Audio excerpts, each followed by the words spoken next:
quer dizer, o sagrado em mim saúda o sagrado em você. Ou seja, eu reconheço que Deus está em mim e também em você. Mas não é só você, Ele está no pato, na galinha, ou seja, Ele está presente em tudo que existe de forma viva, e por isso que a cultura védica respeita todo um contexto existencial, e por isso que na Índia tem tantas disciplinas de você não comer isso, não comer aquilo, de só comer brotos de raízes, exatamente em respeito à presença do sagrado em tudo. Nós não deveríamos nos sentir habilitados a destruir vidas para poder manter a nossa vida. Isso é uma coisa material, animal, não tem nada a ver com Deus. Esse aqui é Deus. Esse é o Pai amantíssimo, a Mãe amantíssima. Esse aqui sim é aquele que, na hora em que eu penso nele, como ele está no mais íntimo de mim mesmo, ele já se aciona de per si. E na hora em que eu o descubro em mim e deixo que ele me guie, eu me torno um com ele, e a minha personalidade terrena passa apenas a representar um personagem que ele utiliza nesse mundo para fazer isto ou aquilo. Quando eu quero fazer a minha vontade, dele eu me aparto.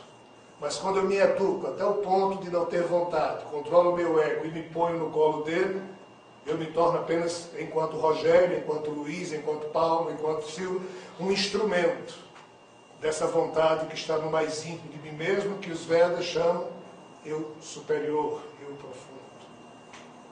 Isso aí é Deus. Abaixo disso, não tem nada a ver. Abaixo disso são seres extraterrenos, espíritos, pouco importa. São outros tipos de seres já criados por divindades que representam o quê? Essas divindades representariam as personificações desses seres mais evoluídos que seriam unificados com o Pai. Vamos deixar isso de lado. Então vamos falar agora do que seria um Javé, um Jesus, um Sai Baba em toda essa história, que são os personagens mais elevados que nós conhecemos. A deidade, e o livro de Urântia explica isso muito bem.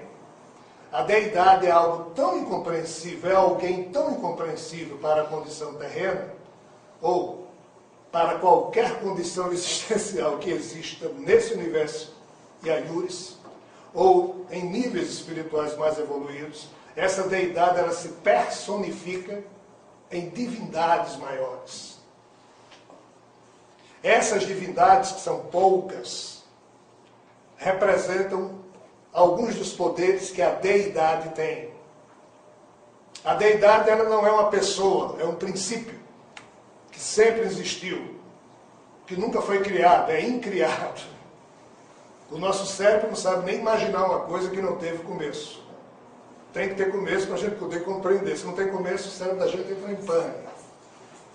Então essa deidade se personifica em, entre aspas, divindades, e essas divindades maiores criam divindades menores. Em tese, essa seria a hierarquia divina do que nós chamamos aqui de paraíso, e essas divindades menores também criam outros seres. Como? Eles fazem sexo? Não. A questão de polaridade masculina e feminina só surgiu nessa história quando, no caso desse universo, da existência de alguns planetas. Vejam bem, os espíritos dizem que a vida espiritual, que a realidade espiritual é eterna e atemporal, e independe de qualquer criação física. Então isso aqui sempre existiu. Aqui não tem sexo, não há reprodução. Como é que a divindade cria a partir de si mesmo? Retirando uma espécie de um clone da sua capacidade espiritual e dá de presente para que outra exista com parte do que ela tem, pois que cada um de nós só pode dar daquilo que tem como riqueza espiritual. Então, essas divindades maiores criam a partir de si mesmo os outros seres, divindades menores. E essas divindades menores é que criam realidades existenciais, tipo esse universo que nós conhecemos. Pois muito bem. Reza a lenda ou reza, a fofoca cósmica mais forte que eu conheço, que antes da criação desse universo, que hoje é formado por mais de 100 bilhões de galáxias, cada galáxia dessa tendo 100, 200, 300, 400 bilhões de estrelas, como é o caso da nossa, cada estrela dessa tendo vários planetas, e planetas tendo vários satélites, tipo nós temos a Lua. Nada disso existia há 14 bilhões de anos atrás. Então, em algum momento antes disso, e essa contagem de tempo é uma mera questão de compreensão terrena, é o tempo da Terra que a gente usa para isso, uma divindade menor criou um universo que ela não tinha condições mentais para criar. Só que não foi só uma divindade. Reza essa lenda, e isso está explicado em alguns dos livros, já nem me lembro qual, que dentro do contexto, entre aspas, cultural, do modo como essas divindades vivem nessa realidade espiritual superior, essas divindades menores, elas homenageiam Deus, o Pai Amantíssimo, ou uma das suas personificações, criando realidades. Do jeito que a gente cria um aquário para encantar os nossos filhos pequenos, ou para tornar a nossa casa mais bela, essas divindades criam realidades existenciais para homenagear o belo, homenagear o amor, homenagear a beleza da existência. E com isso homenageiam ao Pai Amantíssimo, a Deus. E uma dessas divindades, pertencente a um grupo de outras divindades, apresentou um projeto criativo que não funcionou a contento. E esse grupo de divindades que estava com essa divindade menor, todas foram para o sacrifício. Porque na hora em que você coloca uma roda, desculpem, para rodar, numa inclinação muito grande, ladeira abaixo, depois, quando ela começa, você ainda consegue segurar. Mas quando ela pega uma certa velocidade, não tem como. E esse universo, ele surgiu de uma singularidade que foi produzido por um acidente,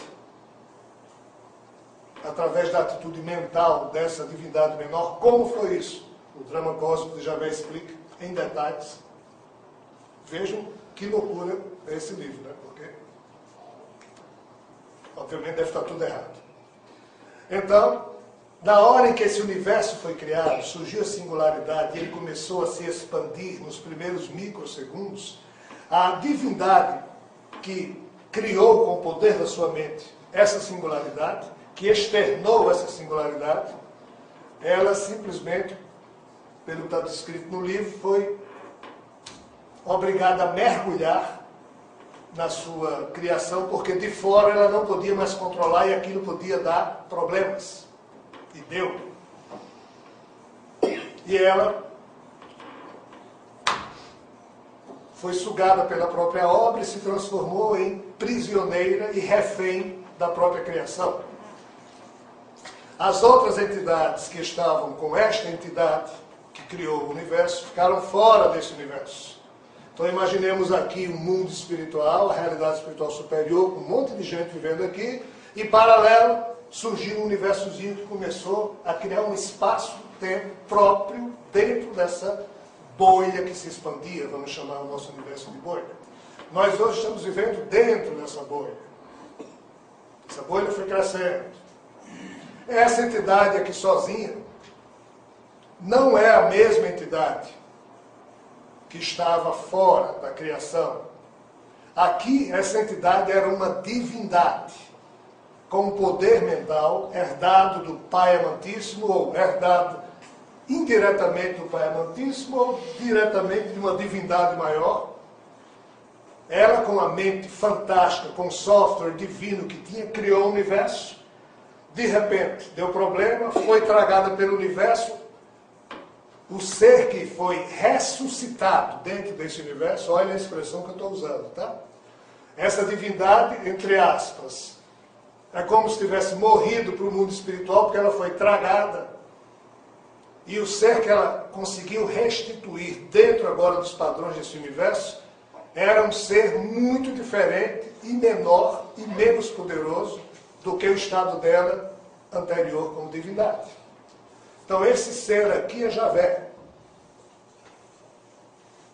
Esse ser, quando conseguiu se reconstituir, e ele não conseguiu se reconstituir como gostaria, ele se reconstituiu de forma incompleta, de modo defeituoso para o próprio padrão dele. Quando ele se observou incompleto e com problemas de toda a ordem, ele somente conseguiu fazer pela estúpida força mental que ele tem. E é uma força mental tão fora do nosso padrão, de tão forte, que o único nome que eu encontro para aquela força mental é uma força mental estúpida. Primeiro, porque ele não controlava direito. E segundo, porque tinha um poder avassalador. Mas ele não entrou inteiro na sua criação. Ele não conseguiu se reconstituir em todos os padrões como ele queria, então ele se reconstituiu com problemas. Entendo-se reconstituído como um ser poderoso, mas com problemas.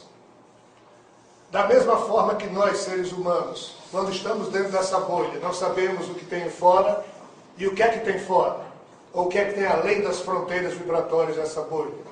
Os níveis espirituais superiores, onde esses seres continuam vivendo lá. Esse ser chamado Javé, mas chamado na revelação védica de Brahma,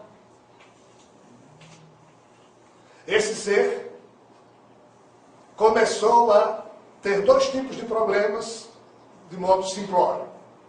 Estou falando de modo simplório porque ele começou a ter 500 problemas. Vou falar aqui de dois. Na verdade, 3. Primeiro problema dele, a força mental terrível que ele teve que usar para se manter vivo a qualquer custo, num meio totalmente inóspito, que ele não conhecia, que ele não estava preparado para aquilo, até porque o universo surgiu com defeito.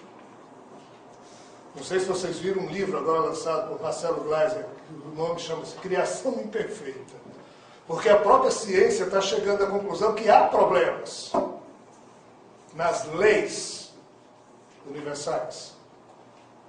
Muita coisa deu muito certo, mas algo deu errado em algum momento dessa história, e o livro também explica isso, o que é que deu errado.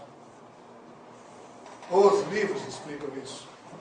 O fato é que esse ser criou uma força terrivelmente forte no seu aspecto psicológico de resistir a qualquer custo. E hoje, 13 bilhões e 700 milhões de anos depois, essa doença que surgiu no seu DNA se reflete ainda no DNA nosso, porque nós queremos sobreviver também a qualquer custo. O instinto de sobrevivência de um inseto, de um macaco, de um gato, de um leão e de nosso ser humano vem disso. Mas pouco importa. O problema 2 desse ser. Isso foi para mim, Luiz? Não. Porque o Luiz agora está fazendo mímica ali para mim, fazendo sinais. Ele está falando aqui, está na hora aqui, ele está pertinho. Maravilha. Se eu pegar no som, é minha vez. Eu? Sou eu, Luiz, pegando o som. Esse que vai pegar sou eu daqui a pouco. Deixa eu continuar? Pode. Sim, pode falar. Eu só ia comentar sobre a criação imperfeita, me lembrei da desafinação do universo, que já li em alguns artigos, que, digamos que a música de fundo do universo está vindo com alguns gráficos, digamos assim, de alguns contrabaixos desafinados, né? Esse é o problema. Existe um livro chamado Nada Brahma, que em sânscrito quer dizer o universo é som. E, de fato, tem problemas de afinação, como bem disse Daniel. Existem livros que já falam disso, só que nós não temos acesso. Até porque só tem inglês, francês, não está ainda traduzido em português algumas coisas. Mas muito bem. O problema número 2 desse ser, agora refém da sua própria obra, sem ter como sair, sem saber que existia nível espiritual superior, porque ele reconstituiu-se incompleto, então perdeu a noção do que existia antes. O que também acontece com os nossos espíritos, quando nascem aqui na Terra, de esquecer tudo para trás, é só repeteco do que aconteceu com ele, já que o mesmo DNA que está em jogo. Esse ser